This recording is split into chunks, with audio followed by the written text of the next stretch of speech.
E eu já queria aproveitar para já agradecer a todos pela presença, né? Vai ser mais um pré-lançamento imperdível de um livro que tenho certeza que vai ser maravilhoso. E agradecer a todos, né? Tem um público bastante grande aqui que fez parte do livro e acho que vai ser bastante bacana. Aí deixo com vocês, não sei se a Prof. Janine quer começar. Começo sim. Então, primeiro, dando boa tarde, meio boa noite. Os dias estão mais longos, né? Agora. Para todas e todes. Agradecer muito o espaço dessa linda jornada por o pré-lançamento do nosso livro. Esse livro que não, ele é pré-lançamento justamente porque ele não está pronto, né, para ser um lançamento, mas até o final do ano a previsão é que ele fique editado. Esse livro que se chama Vamos Falar da Velhice, Ensaios Filosóficos e Psicológicos. Contar só um pouquinho a história, um pouco desse livro. Esse livro é organizado por mim, e aqui nós temos vários autores. Esse livro tem 15 autores em 12 capítulos. Esse livro surge do nosso grupo de estudos, de pesquisa, que várias pessoas passaram por esse grupo, né? É um grupo, costumo dizer que é um grupo solto, né? Porque nós temos pessoas que participavam dele a cada 15 dias nos nossos encontros, às vezes eram semanais também, era uma época que também eram semanais, e alguns pararam de vir, outros se formaram, foram embora, outros se formaram e continuam, basicamente do curso de psicologia, aqui da UNESC, né? Mas também alguns do próprio mestrado em educação, um grupo bastante variado, né? Mas esse grupo, claro, em alguns momentos fica um núcleo, que é o grupo, né? E esse grupo, ele se dedicou a estudar, um dos temas que se dedicou foi a questão da velhice. Outro tema foi a decolonialidade, né? A gente já estudou sobre a loucura também, mas naquele ano era a decolonialidade e a velhice. Quero colocar aqui, né, que a gente, que mesmo pessoas que não participaram do grupo, atravessaram o grupo, né, e fazem parte, de alguma forma, da ideia desse livro.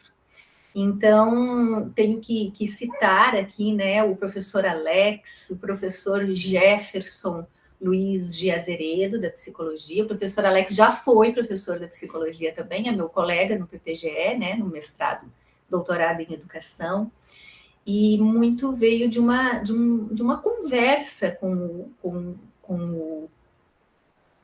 o Jefferson, né, falando de um projeto de extensão com idosos que ele, o Alex e o Arthur, na época, tinham, né? E isso despontou toda uma ideia de estudar a velhice, né?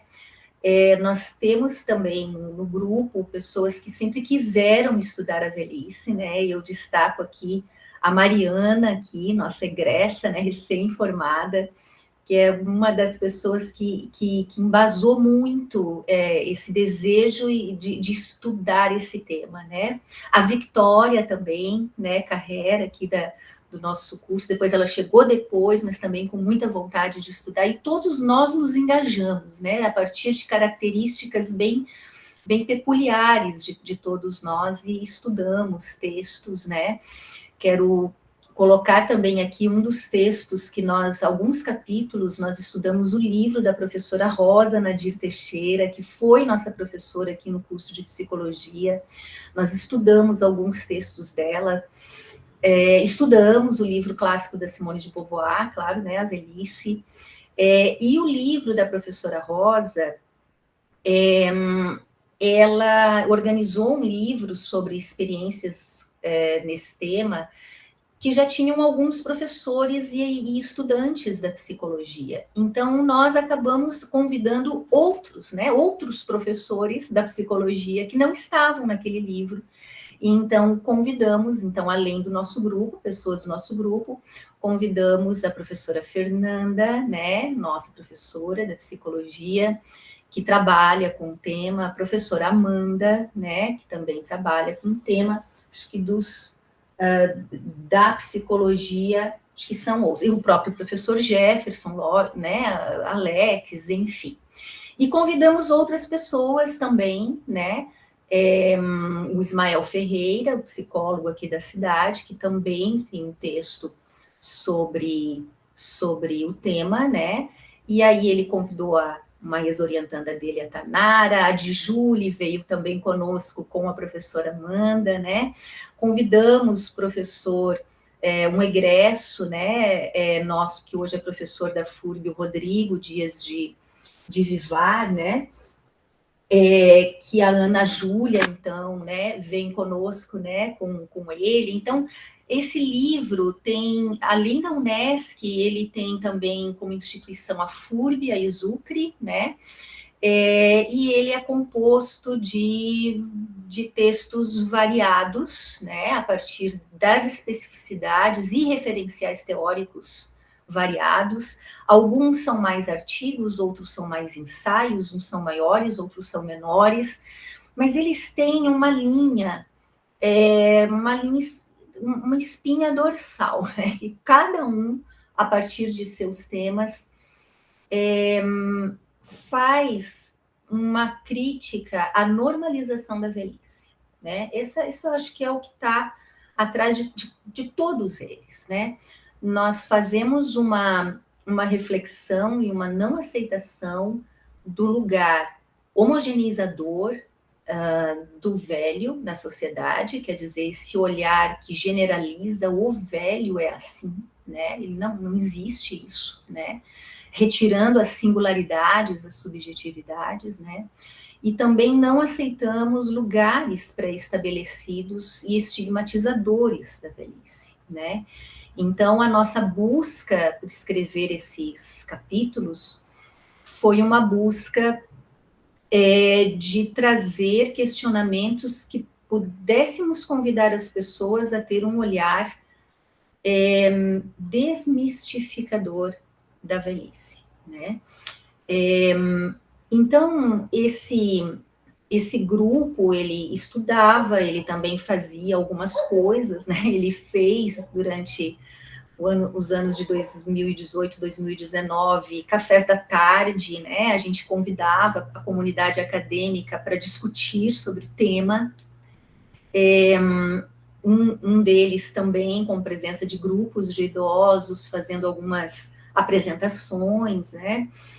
E no primeiro café da tarde, em 2018, a professora Terezinha Maria Gonçalves, participando, nos perguntou, que está aqui, nos perguntou por que nós não escrevíamos um livro sobre o que nós estávamos ali discutindo, né?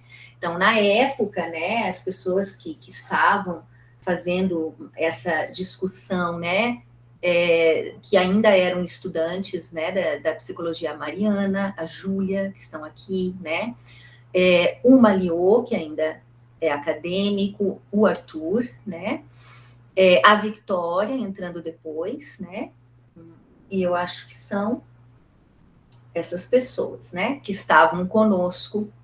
Se vocês lembrarem de mais alguém, digam, né, mas são essas que estão no grupo, né, são autores, e a professora, então, Terezinha Maria Gonçalves, nos convida a escrever essas reflexões, né, então, e por isso nós convidamos a professora Terezinha a fazer o prefácio do nosso livro.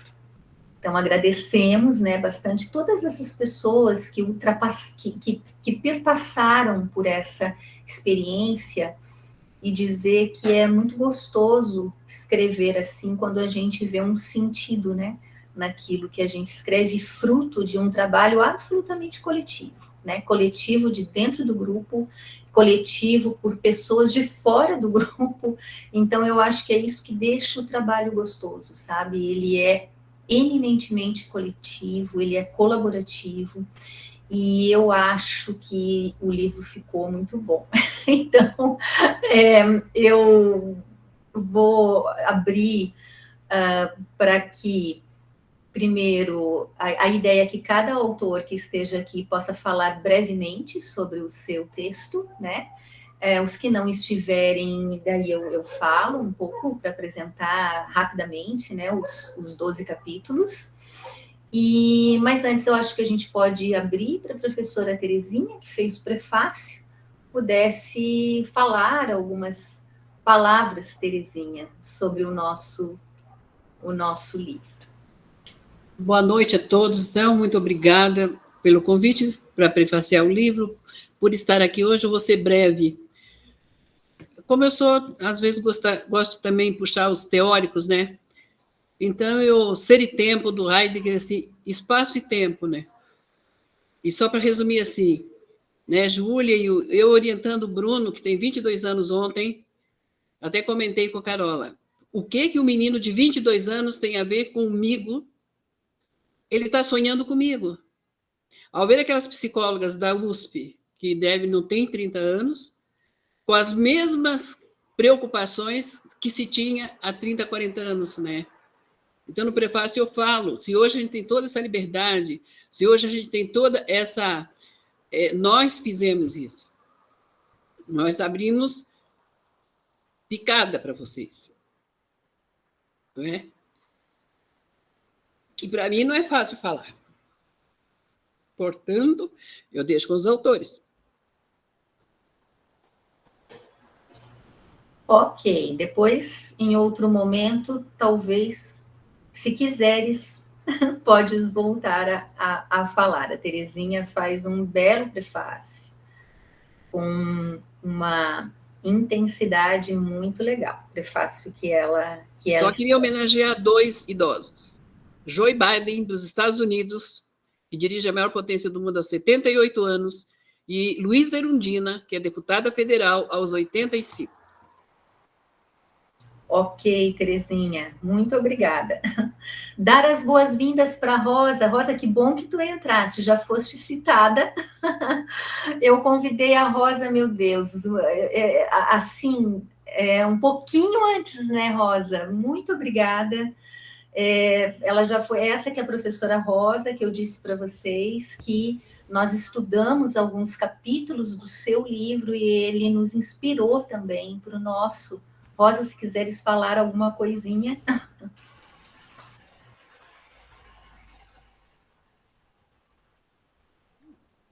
Oi, Janine. Tá me escutando? É que eu tô escutando bem baixinho.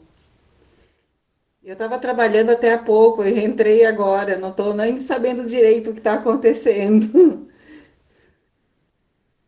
Certo, não é o pré-lançamento do nosso livro sobre a velhice, que a gente tem o teu livro como uma das inspirações para nós, que nós estudamos alguns capítulos do teu livro.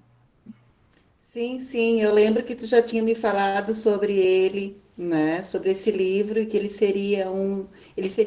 foi uma inspiração para vocês. Eu fico muito agradecida, né? Eu e toda aquela equipe, né? Porque eram muitas pessoas trabalhando ali, né? Então a gente fica bem agradecida de ter sido uma referência para vocês. Obrigada, Rosa. Bom, gente, antes de passar, né? Bom, vamos passar já, depois eu leio um pedacinho da apresentação. Vamos passar pela ordem dos capítulos para falar brevemente sobre seu texto. Então, a primeira é a Júlia.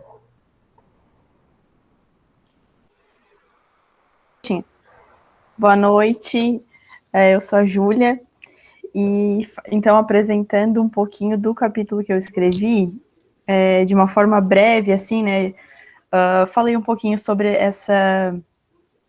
como se como a professora Janine falou, né, a gente questiona, assim, a forma como que a sociedade visualiza a velhice, mas também esse estereótipo, né, essa imagem que se tem estereotipada da velhice.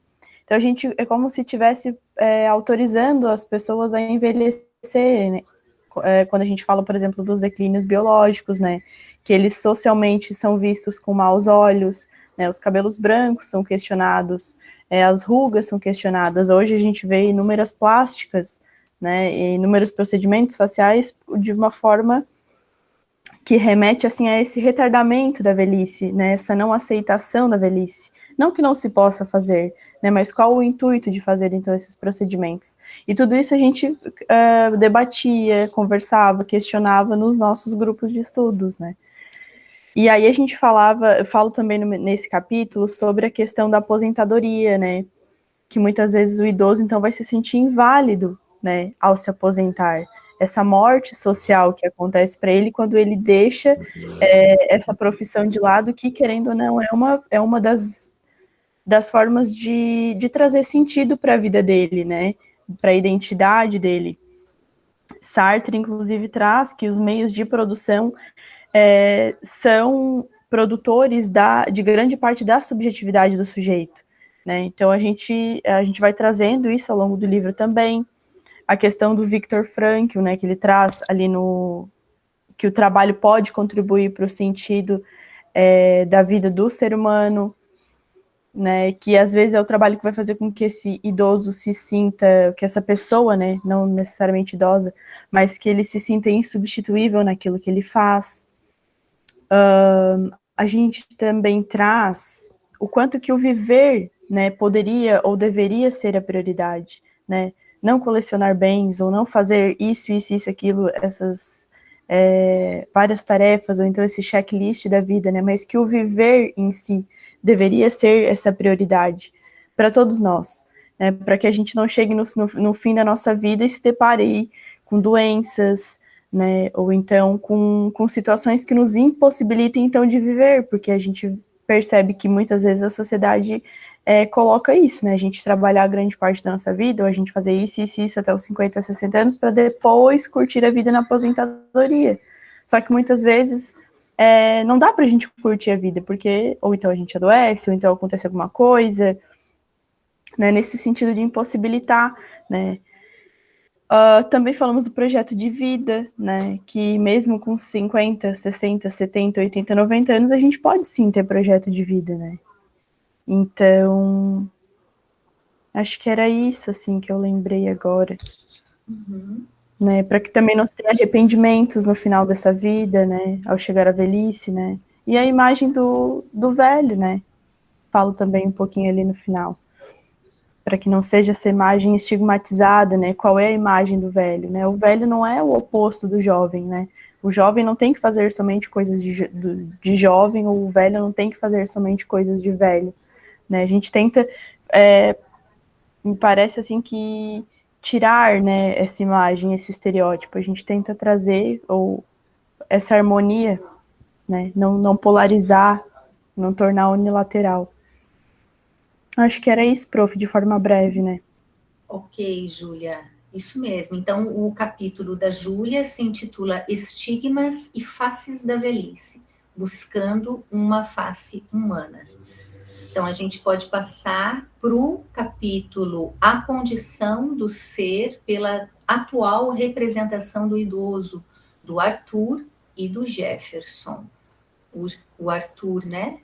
O Jefferson, eu acho, ele disse que não poderia estar. Então, o Arthur fala um pouquinho, brevemente. Brevemente. Então, esse texto, né, ele veio como uma consequência da pesquisa que a gente fez, eu e o Jeff, durante 2 anos.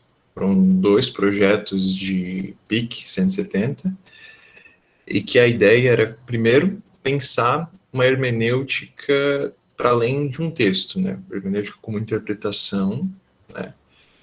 Hermenêutica é um conceito que vem desde muito tempo, sobre interpretação. Na academia, aqui na universidade, a gente vê muito associado ao direito, né? E também a teologia, porque existe a interpretação das leis, a interpretação dos textos bíblicos, E a gente começou a pensar, então, o que é se interpretar? O que é o interpretar? Como a gente interpreta? O que a gente interpreta? E a gente começou a pensar, então, o interpretar como uma fundação da vida. A gente interpreta a cada momento, a gente vive interpretando. A nossa existência no mundo é interpretar também. Daí, isso foi, vamos dizer, nosso primeiro momento. A gente fez uma pesquisa que foi pegar essa hermenêutica e levar ela para além do texto. Chegamos a um final? Não. A gente mostrou caminhos para onde a gente pode fazer isso. Isso a partir de pensadores, Heidegger, Gadamer, Schleiermacher, que são hermeneutas.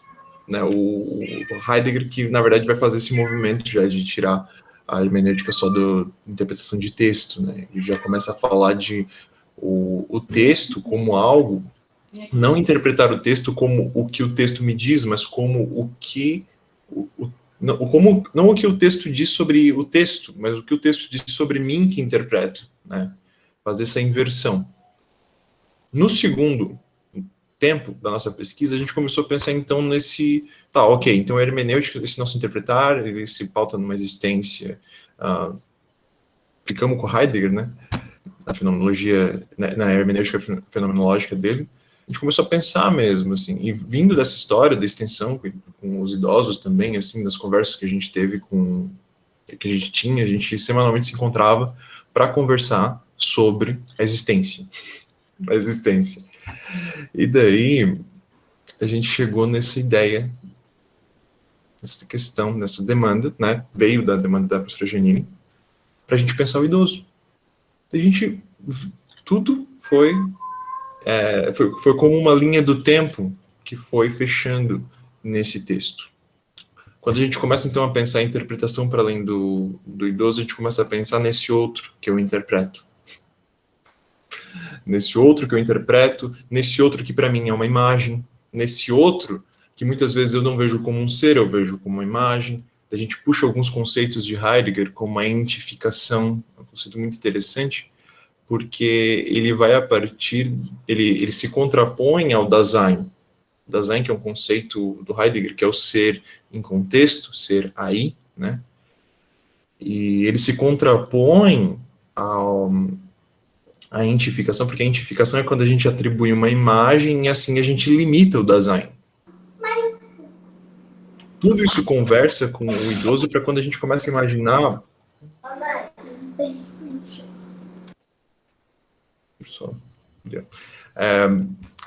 a gente começa a pensar, então, onde o idoso está na nossa sociedade.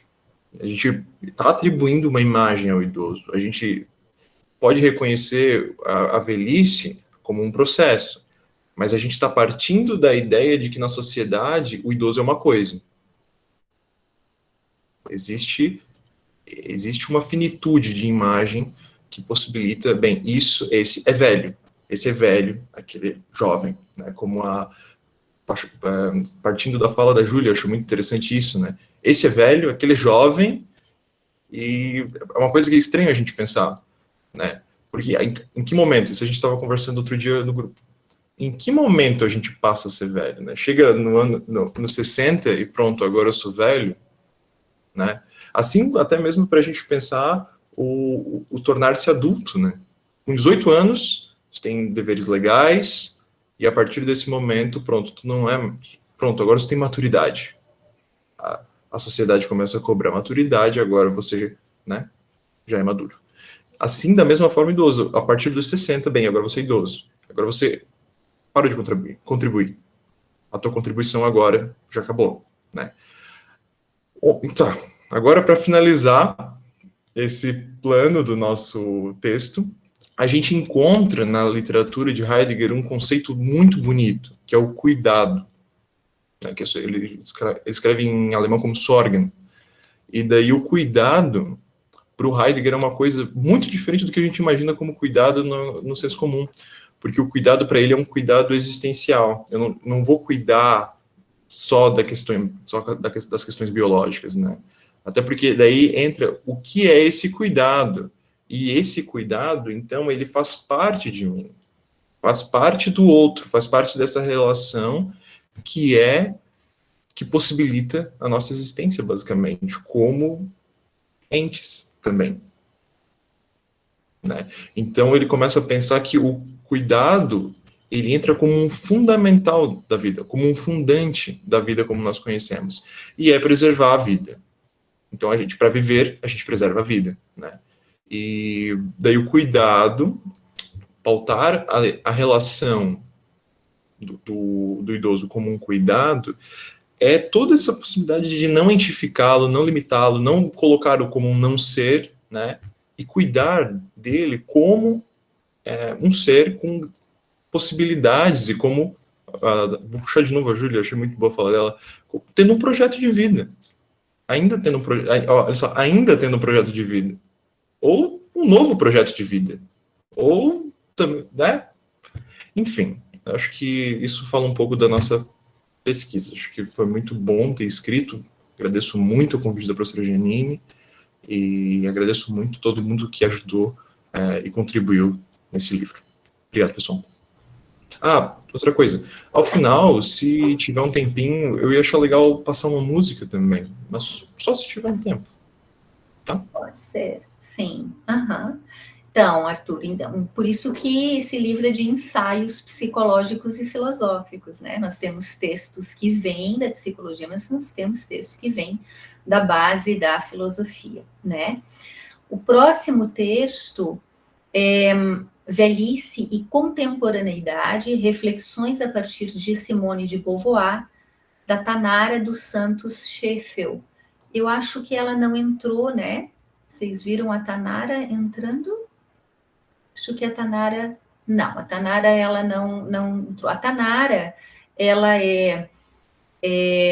foi orientanda do Ismael Ferreira, então ela é agora formada, né, pela ISUCRE, e ela faz, então, um capítulo que questiona a velhice a partir da Simone de Beauvoir, né, na abordagem existencialista, e ela vai, então, discutir a questão da Simone, a questão do Sartre, a Simone cuidando do Sartre, né, nos últimos anos de vida dele, e vai fazer essas reflexões a partir do existencialismo, né. Também, da mesma forma, o Ismael Ferreira, com o seu texto Corpos Envelhecidos, Possibilidades e Impossibilidades da Realização do Projeto de Ser, que também, a partir do referencial existencialista, ele é um psicólogo aqui na cidade, né? Ele vai, então, problematizar a questão do projeto de ser, né? Dessa facticidade do envelhecimento, dessa objetividade do envelhecimento, mas que também da subjetividade, né? E de sempre poder se ter projetos, só que não somos nós que vamos colocar os projetos dos idosos, né? São eles, assim como qualquer pessoa, que tem que fazer os seus próprios projetos, né? Então, esses, então, são, né, os capítulos mais ligados à abordagem existencialista, e depois nós temos, do professor Alex Sander da Silva, o capítulo O Envelhecimento Humano e o Cuidado de Si, ou de Como Ser Porque Nós Somos na Velhice. Então, Alex. Boa noite a todos e a todas e a todes. Primeiro eu quero agradecer, né, fazer alguns agradecimentos. Primeiro pela professora Janine, pela dedicação, empenho e, enfim, né, tudo que a gente já comentou num outro dia, numa reunião, né, esse cuidado em relação a essa obra, né, uma obra bastante feita com bastante zelo, né, e com muitas mãos, né, muitos corpos. Também agradecer a professora Terezinha, né, que dedicou o seu tempo para poder escrever para a gente, né, nos brindando com uma homenagem aí para abrilhantar essa obra, né. Quero agradecer também ao professor Jefferson pelo fato de ter me convidado lá no início da minha carreira na Unesc, em 2012. A gente começou, né, eu entrei em 2011, mas em 2012 nós começamos um projeto, né, de trabalho com filosofia com idosos, né, não era para idosos, mas é filosofia com idosos, já tinha toda uma perspectiva aí, né, ética, E aí o texto que eu escrevi foi bem no momento que eu estava, né, o convite veio bem a calhar, no momento que eu estava fazendo uma guinada para os meus estudos, né, buscando mais referências de autores e autoras, né, desse campo decolonial, desse campo da diversidade, né, desse campo descentrado, né, de sair um pouco descentrado. Embora eu tenha usado autores europeus, né, da tradição da filosofia que eu venho, né, eu sou formado em filosofia, mas eu trouxe aqui também uma filosofia, né, africana, que eu consegui fazer nesse texto. Então, fazer essa mescla para dizer que a gente é múltiplo, né, a gente é diverso, né, então dá para valorizar não só a filosofia ocidental, mas também, né, outras filosofias, né, que não foram consideradas, né, no cânone.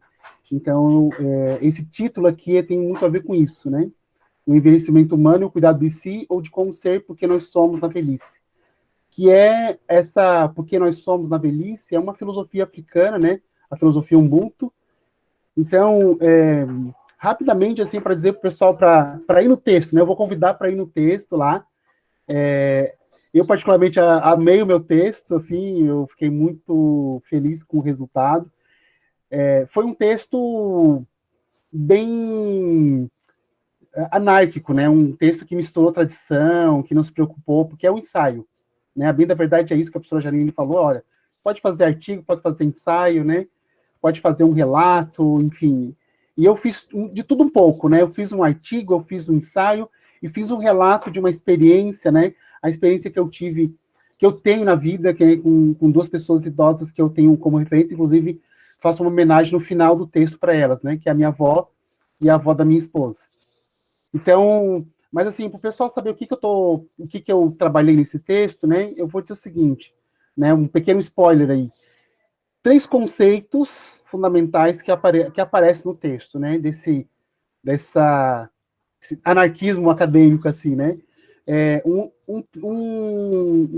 conceito é o envelhecimento, propriamente dito, né, pensado a partir de uma ideia do cuidado de si, né, seja ali com Michel Foucault, interpretado por um colega meu, um conhecido, professor amigo meu, que é o professor Cláudio Dal Bosco, né?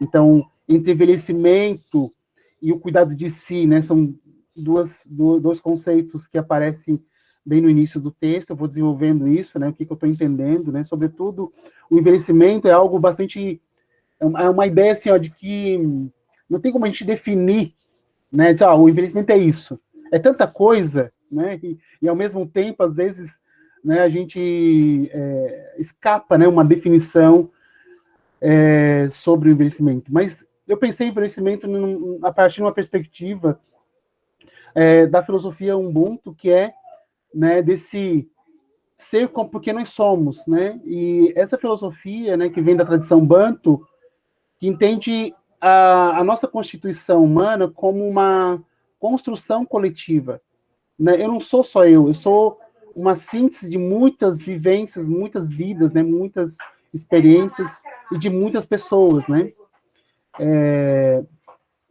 E aí, todos esses 3, né, o envelhecimento, o cuidado de si e o Ubuntu, estão articulados num conceito que é uma coisa que a gente carrega, né, no nosso cotidiano, acho que inclusive no caráter ético e político, para pensar a velhice, é a questão do bem viver, né? Então, pensando no envelhecimento, o cuidado de si, e na perspectiva do Ubuntu, na busca do bem viver, né? O Aristóteles já dizia que, tinha uma frase lá na Ética a Nicômaco, né?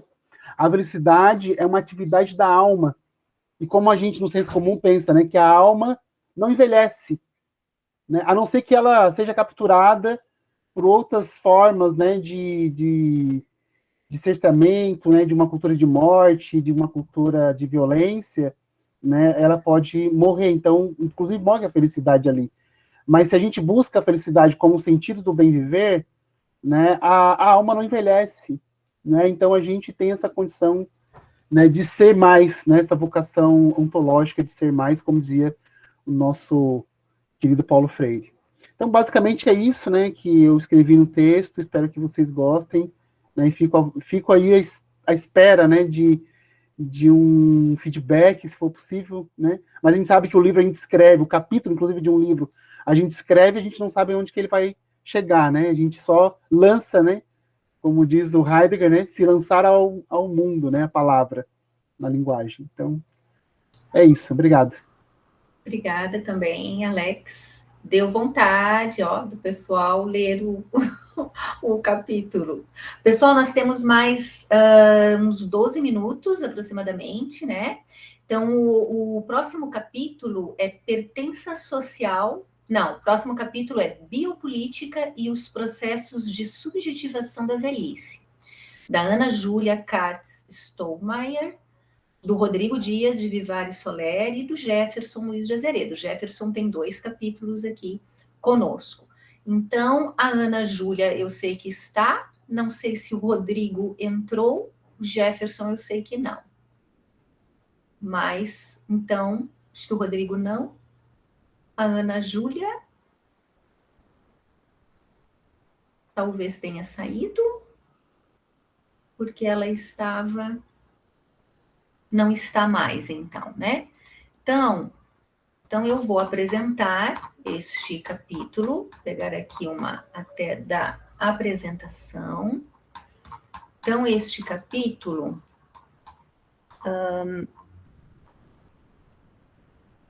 biopolítica e os processos de subjetivação da velhice. Esses autores trazem a noção de biopolítica de Michel Foucault para pensar as políticas públicas, em especial o Estatuto do Idoso e os processos de subjetivação na velhice. Processos de subjetivação do ser velho em meio às objetificações do contexto vivido, permeados pelos outros e por mecanismos de poder presentes nas instituições, nas políticas públicas, nas relações cotidianas. Chamando a responsabilidade do Estado, os autores alertam que é mais do que urgente pensarmos, enquanto sociedade e Estado, o desenvolvimento de políticas públicas necessárias para a assistência psicológica, social e econômica da população, principalmente visando além da manutenção da funcionalidade das políticas públicas, considerando as diferentes realidades do país. Então, acho que a Ana Júlia não está mesmo, né? Então, esse que seria o capítulo deles, né? Mais centrado no Estatuto do Idoso e das políticas públicas. O outro capítulo da nossa Amanda Castro e da de Júlia Andréia Faustino, pertença social e digital do idoso, o idoso e a internet. Então, a de Júlia vai falar um pouquinho, né? Boa noite. Então, esse capítulo, ele surgiu da tese de doutorado da doutora Amanda, né? Que, infelizmente, ela não pôde estar aqui com a gente hoje para estar falando. E como ela procurou, né, fazer uma relação entre as representações sociais e da internet para os idosos, né? Então, partindo do resultado dessa tese, a gente procurou entender essa questão da pertença social, né, que o idoso, ele quer estar socialmente incluído, que hoje a gente, né, pelas falas que já trouxeram aqui, né, dessa questão da exclusão do idoso, né, então, se ele não é mais jovem, se ele não está na adolescência ali, né, se ele não é o jovem, o velho, e esse velho é excluído, né, então a gente tentar entender esse idoso ainda como em desenvolvimento, né. Então, a gente tem esse olhar para as representações que eles têm da internet, assim. Então, surgiram algumas coisas, assim, como o medo, né, do desconhecido, por não estar, até às vezes por notícia, né, da internet, que é um lugar de traição, não é um lugar seguro. Então, algumas representações que permeiam, assim, os idosos, e que acabam por influenciar nessas relações e essas práticas sociais, justo com a internet. Algo que também vale ressaltar é a questão do preconceito etário, assim, que a gente tem, né, como jovem, alguém que nasceu com a internet e acompanhou o desenvolvimento dela e que, para mim, é muito próximo, assim, né, que a gente acaba atribuindo ao idoso um lugar de desinteresse e incapacidade com a internet, né? Então, a gente acaba excluindo o idoso também, e eles acabam por absorver, né, incorporar isso para eles, como se realmente eles fossem capazes de aprender algo relacionado à internet, ou como se não fosse para eles, né? Então, várias questões, né, que permeiam essas representações sociais, essas crenças que são partilhadas socialmente, né, e que a gente precisa olhar, assim, porque existe uma imagem estereotipada e negativa do idoso que faz com que ele seja visto como o oposto da inovação, e a gente coloca a internet como a inovação, né? Então, se ele é esse oposto, então ele não pertence a esse lugar social, esse mundo digital, né?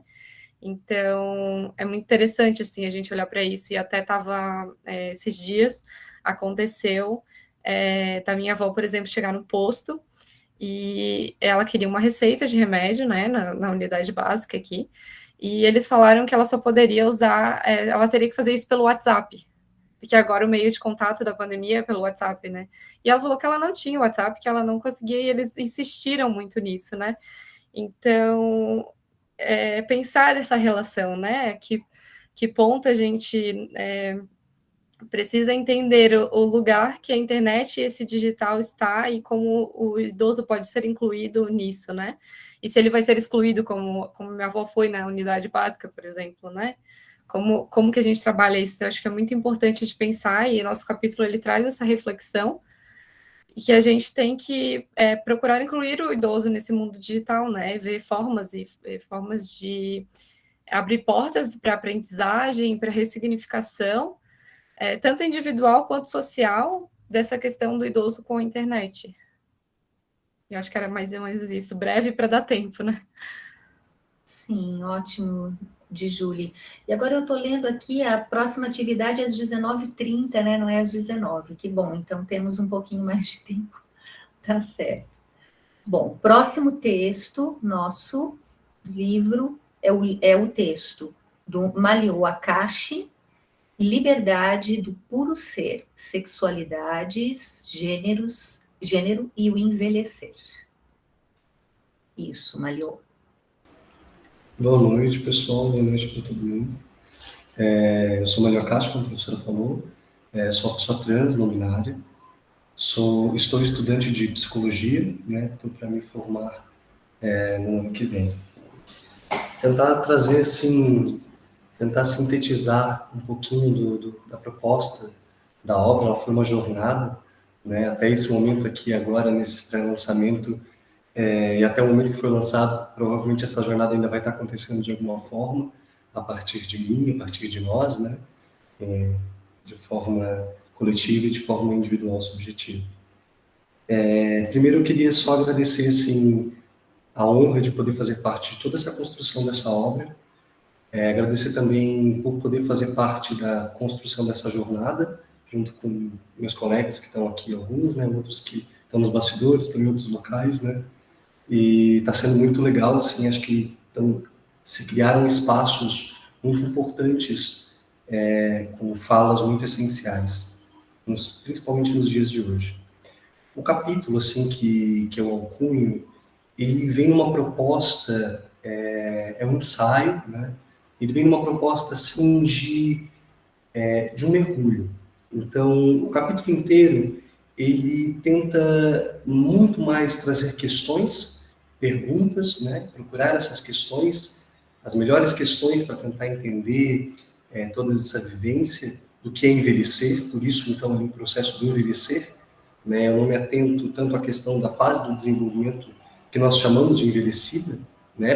Por mais que em algum momento ali eu vá estar tratando de uma forma mais localizada nessa questão, eu tento, assim, levar a nossa reflexão para a questão do envelhecer, para a questão das liberdades ou das faltas de liberdade que nós temos nesse processo de envelhecer. Então, eu acabo realizando uma contextualização histórica de algumas questões relacionadas à sexualidade, ao gênero, né? E questões também da sexualidade do gênero relacionadas ao processo de envelhecer e à velhice. Aquilo que vem no título do capítulo que a professora trouxe para nós ali, essa ideia do puro ser, ela me surge durante essa experiência. Ela me surge a partir da experiência desse envelhecer, onde eu vou desvelando, vou tirando certas camadas, vou trazendo as perguntas que eu estou utilizando para olhar todo esse processo externo e também para a luz assim, do processo interno que eu vivencio ao entrar em contato com essa realidade. E o puro ser me surge como uma possibilidade de insubmissão, uma possibilidade de uma espécie de ódio, uma espécie de grito de insubmissão dentro da nossa sociedade, da maneira como a nossa sociedade ela se constrói e acaba engendrando as relações de todas as formas, né? E ao decorrer do texto, assim, o texto vai evoluindo de uma forma em que eu vou evoluindo junto com o texto e vou entendendo de outras formas e vou reescrevendo. É um processo muito emocionante, assim, escrever esse capítulo. E emocionante mesmo porque em vários momentos os meus afetos eles se mobilizaram de várias formas, me transformaram e transformaram a partir da minha visão a realidade ao meu redor. Então a liberdade do puro ser, esse grito insubmisso de que olhemos com mais atenção e com mais cuidado, como o Arthur falou ali um pouquinho do cuidado, né? O cuidado que eu trago talvez não seja, eu não conheço esse autor que você trouxe, a não ser pelo nome, mas o cuidado que eu falo, ele talvez vá um pouco nesse sentido que você falou, desse cuidado existencial, né? Desse cuidado que faz parte desse sentido existencial, cuidado com o sentido existencial, né, nosso, e para que nós não, de alguma forma, obteremos o sentido existencial daqueles que estão ao nosso redor, né? Então, esse grito insubmisso, ele é um grito para fora das caixas, é um grito para a complexidade das relações, para que nós olhemos com mais atenção para todas as relações à luz das suas complexidades reais, né? Porque senão muitas vezes nós podemos acabar nos perdendo nas teorias, quando na verdade é na realidade da relação que nós temos a realidade em si, do meu ponto de vista. Né? Na realidade que nós estabelecemos com o mundo, eu entendo que nós temos a realidade em si, né?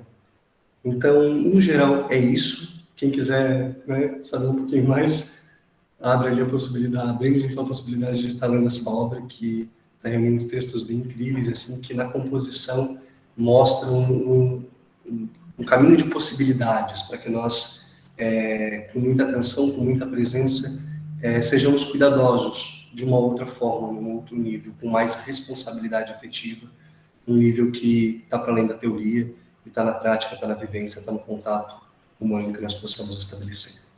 Gratidão pela escuta. Ok, Maliô, obrigada. Próximo texto é da nossa professora Fernanda de Souza de Oliveira Fernandes, Do Nascer ao Pôr do Sol, reflexões sobre o sentido da vida, do viver e do morrer, a partir de escutas de pessoas idosas hospitalizadas. Fernanda. Olá, boa noite para todos, para todas, para todes. Professora Janine, mais uma vez, é uma satisfação imensa, né? Poder estarmos juntos, juntas e juntos, né? Podendo falar sobre essa obra que tem partes de tanto todo, né? Então, esse capítulo, ele foi pensado em muito sentido, né? Pensado e sentido porque muitas das expressões, das reflexões que geraram esse capítulo, eles vêm de realidades, de escutas reais, de escutas de sentimentos, de pensamentos, de vivências, de sofrimentos, à beira-leito, né, no hospital. No hospital, o idoso ele é visto como aquele que é a senhorinha, pequenininha, frágilzinha, né, a vozinha, o vozinho, né, e que muitas vezes, quando a gente se põe para ouvi-los, a gente encontra uma oportunidade, né, como eu trago aqui nesse texto do capítulo, uma oportunidade da gente embarcar numa viagem extraordinária, que é uma viagem para a gente percorrer com eles, do nascer, toda a trajetória que esse sol fez durante o dia, e chegar muitas vezes no momento em que essa pessoa está hospitalizada, em que ela olha para todo esse caminho que ela percorreu até ali, todo o sentido que isso tem para ela, e que muitas vezes é mais doído do que a própria doença. E quando a gente para ouvir, né, quando a escuta é uma escuta psicológica, a gente consegue sentir, junto com essa pessoa, o sentido do quanto todo esse caminho percorrido e a essência que esse caminho percorrido, ao brotar de dentro dela, favorece uma série de possibilidades para que ela enfrente o que ela está passando. Por isso que esse capítulo, ele fala da vida, ele fala da morte simbólica, ele fala da morte propriamente dita, ele fala, e aí eu trago aqui, né, o sentido da vida no olhar da logoterapia do Viktor Frankl, especialmente do Viktor Frankl. Eu trago o olhar da Elizabeth Kubler-Ross, que desenvolveu um trabalho magnífico centrado na pessoa, né, e não centrado na doença. Então, uma médica, psiquiatra, que trabalhou com cuidados paliativos, mas olhando para a pessoa, olhando para o sofrimento em si, e o que esse sofrimento representava, e o quanto que desse sofrimento, a partir do momento que ele é ouvido, que ele é percebido, ele é reconhecido, a gente consegue extrair dele uma seiva que é essencial, que pode até aliviar a dor. Trago também outros autores que trabalham com a lógica do processo de luto e que muitas vezes no leito hospitalar, o luto de tudo que foi perdido, da liberdade, a perda do reconhecimento, a perda da própria autonomia e tantas outras perdas que muitas vezes o idoso ou a idosa vivenciam no seu processo de envelhecer e que muitas vezes não são ouvidos, não são acolhidos, não são percebidos. Então, esse capítulo ele tem essa proposta de refletir sobre todo esse processo, né? Junto com todos esses autores, dessa questão do luto, eu trago Colin Parks, Maria Helena Pereira Franco, trago a música do Gilberto Gil, Não Tenho Medo da Morte. E especialmente reflexões, né, de como que nós, psicólogos, psicólogas, né, podemos dar os nossos ouvidos para escutar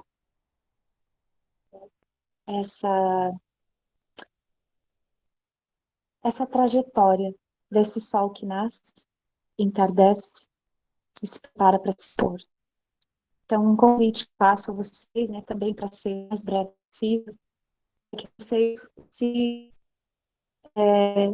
lancem nesse capítulo, literalmente, como viagem de trem, na janela, do lado privilegiado, como se você realmente, de fato, pudesse iniciar essa viagem do nascer até o do. Então, é isso. Gratidão aos colegas, gratidão a todo mundo que está aqui presente, gratidão mais uma vez, professora Janine e professora Terezinha, maravilhosa.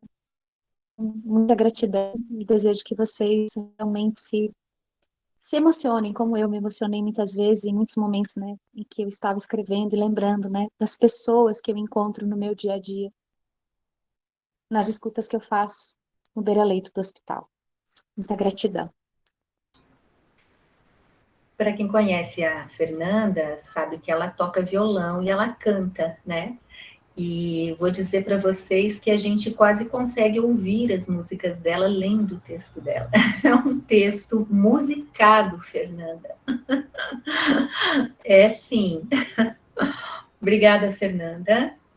O próximo capítulo, então, já estamos no finalzinho do livro, pessoal. O próximo capítulo é da Mariana Monteiro Martins, A Desconstrução da Velhice Institucionalizada para a Livre Velhice. Mariana. Boa noite. Então, antes de começar, eu gostaria de lembrar que a gente está no mês que é celebrado o Dia Nacional do Idoso, que é dia 27 de setembro. E o dia 27 de setembro é nacional, o dia 1º de outubro é internacional, e como o nosso grupo começa pelo decolonial, a gente valoriza, né, o que é comemorado no nosso país, na nossa terra. E ele começou a ser comemorado em 1999 pela Comissão de Educação, na época. Tá? E essa data é para fazer a reflexão do quanto que o idoso é violado. E o capítulo que eu escrevo, ele traz muito o porquê do meu desejo de falar sobre a velhice, estudar a velhice, desde o início da graduação, eu me formei agora em dezembro, as pessoas que me incentivaram, os professores, e também o sofrimento que foi escrever numa pandemia, que de início, né, foi excluído ainda mais o idoso, e eu conto o meu olhar sobre essa construção, o meu sofrimento no TCC também, e também trago um relato de uma vivência de uma paciente minha, que foi lindo, porque ela sofria, né, a exclusão do idoso da cultura e a construção que ela foi evoluindo, se transformando no processo terapêutico. Então, duas coisas que eu queria deixar em destaque, que o texto que eu abordo, né, que eu construí junto com o grupo, é a desconstrução da velhice e a liberdade da velhice. A liberdade que principalmente a Miriam Goldenberg, antropóloga brasileira, ela trabalha, ela faz pesquisa dentro da liberdade do idoso. E também falar que, quando o colega, né, no início da apresentação, falou sobre as nossas vivências, as emoções que o grupo viveu não foram emoções sozinhas. A gente teve sofrimentos conjuntos, a gente teve alegrias conjuntas e a gente teve muitas trocas. E se a gente não tivesse tido essas vivências, com certeza não teria essa construção tão potente que é o livro e tão potente que é o grupo de estudos, coordenado pela Janine e defendido, protegido, né? A gente se sente assim uma extensão de família. E eu acho muito bonito esse encontro, porque aqui a gente está tendo trocas da nossa escrita, do nosso projeto, mas troca das nossas vivências. E eu acredito que todos devam ler esse livro, porque ele realmente é emocionante e são as emoções conjuntas que nós tivemos nesses últimos 4 anos. É isso. Obrigada. Acho que a Mariana lembra bem, né? Nosso grupo é um grupo de afetividade, né, Mariana? E nos fortalece muito. Mariana, lembrando que sempre trouxe a questão da velhice para a gente estudar e fez o seu TCC sobre o tema, a partir do bem viver a velhice, né? Bom, o próximo texto, o penúltimo, então, é da nossa acadêmica Victoria Carrer Granja, que eu acho que não se encontra, né? Isso, Terezinha, tinha até café com mistura numa... Isso mesmo, Terezinha, bem afetiva. Terezinha também participou. Então, o texto da Victoria é: a humanidade é velha demais para ser descartada. Então, vou ler aqui como eu apresento o texto, né, no livro. A Victoria interpelou um fato ocorrido em 2020, o suicídio do ator Flávio Migliaccio, aos 85 anos, cujo último bilhete atesta sua desesperança para com a humanidade. O que não deu certo? O que insistimos em não enxergar? Na ilusão de que caminhamos evolutivamente rumo ao aperfeiçoamento?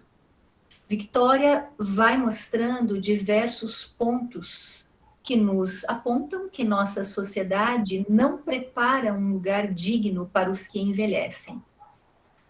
Abre aspas, é uma fala dela, né? Precisamos abrir nossos olhos aos Flávios que ficaram. Precisamos que seus corpos, já enrugados, não sejam encontrados jogados ao chão, esvaindo-se da vida traída por si mesmo, da vida tirada por si mesmos. Então, ela pega um fato que tinha acontecido ali e problematiza num curto e potente ensaio. E, por último, então, é o meu ensaio, intitulado Ontem, Hoje, Amanhã. 3 pontinhos, ontem, hoje e amanhã, continua. E a partir de obras literárias e de filmes, eu vou tecendo considerações variadas, né, sobre o tempo. Começo com a crônica do Luiz Borges, argentino Luiz Borges, O Outro, que é muito interessante, que é um velho, né, senhor, se encontra num banco, acho que é na Inglaterra que ele está, se encontra com ele mesmo jovem. Então, ele tem 80 anos, ele se encontra com ele mesmo aos 20 anos, né, lá em outro país. E aí eles vão, o velho sabe que ele é o jovem, mas o jovem não tem ideia de como ele vai ser quando ele for velho. É uma crônica muito, muito legal e subverte a noção do tempo, né? Então, eu começo com isso para ir colocando pontos. Ele não é um ensaio linear, mas eu vou discutindo a questão do tempo, vou discutindo a questão da não infantilização do velho, que a gente tem uma cisma contra isso, todos nós no grupo, né? A questão do amor, né? Da questão do amor, da sexualidade, do projeto de vida, enfim, né? Então, vou tecendo como um epílogo mesmo do livro, né? É bom a gente lembrar, né, pessoal, que esse livro, ele talvez não fale muito a palavra, mas está intrínseco nele a questão da violência, né, que é o tema aqui dessa jornada, né, como o Arthur lembrava antes, né, a violência calada, a violência que talvez seja não muito vista, mas que acontece nesse lugar ou não lugar destinado à pessoa que envelhece numa sociedade regida por um sistema capitalista de produção, produtivista, acelerado, enfim, né, todas as questões sociais, né, implicadas no processo de vida das pessoas, né. Então, pessoal, esse é o livro. Esse livro, ele, se tudo der certo, vai aparecer fisicamente em novembro, provavelmente, ou até dezembro, pela editora da Unesc. Ele já está aprovado pela editora da Unesc, mas nós estamos também tentando uma coautoria com a Argos, da UNO Chapecó. Mas se não sair na Argos, vai sair pela editora Unesc, isso já está garantido, e vai também ter uma versão e-book, tá? Então, o livro vai estar em acervo, no acervo digital da nossa editora, e também na biblioteca, cópia física e cópia digital, para ser acessível para todos que quiserem, certo? Então, a gente avisa quando ele sair, finalmente, né? E a gente, assim, agradeço muito, muito, muito esse espaço. Não poderia ser outro lugar do que o curso de psicologia para ele ser lançado primeiramente, né? E muito honrada por ser aqui nessa jornada. O Arthur disse que poderia passar uma música, não sei se dá tempo ainda, pessoal, ou deixamos a música. Acho que deixamos, gente. Okay. Acho que deixamos. Okay. Mas, assim, a música, nesse momento, ela se torna relevante com as palavras que a gente trouxe aqui. Sabe, eu acho que a gente trouxe palavras muito importantes e que fecham essa apresentação do livro. Muito bem. E então agora já é minha vez de agradecer. Eu também sou meio suspeito para falar, como vocês devem ter percebido, sou o mesmo cara que falou antes. Volto agora como o Arthur da jornada, agradecendo o convite, né? Posso participar? Podemos fazer o pré-lançamento aí? Claro que pode. A jornada só tem a se engrandecer com esse momento, com esse livro, ter esse espaço aqui, sabe? E colocar esses debates também a reverberarem no pessoal, sabe? O pessoal que estava aqui ouvindo e trazendo, e também que continuem, que comprem o livro, que tenham ele em mãos quando ele for possível, e que continuem a se sentirem provocados para pensarem essas violências que são cometidas e que tiram a liberdade das pessoas, que tiram a liberdade. Acho que é uma fala boa para terminar um livro organizado por um existencialista. Isso, Arthur, muito obrigada, isso mesmo, acho que encerras bem.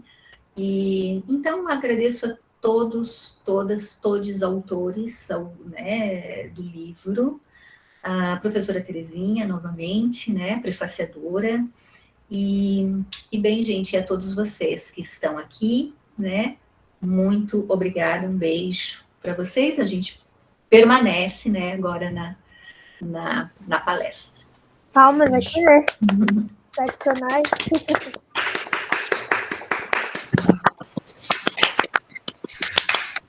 Isso. Vou parar a gravação agora. Às 7h30 vamos ter a nossa palestra também. Então, pessoal, 15 minutinhos para dar uma descansadinha, levantar, esticar as pernas, tomar um cafezinho, pegar um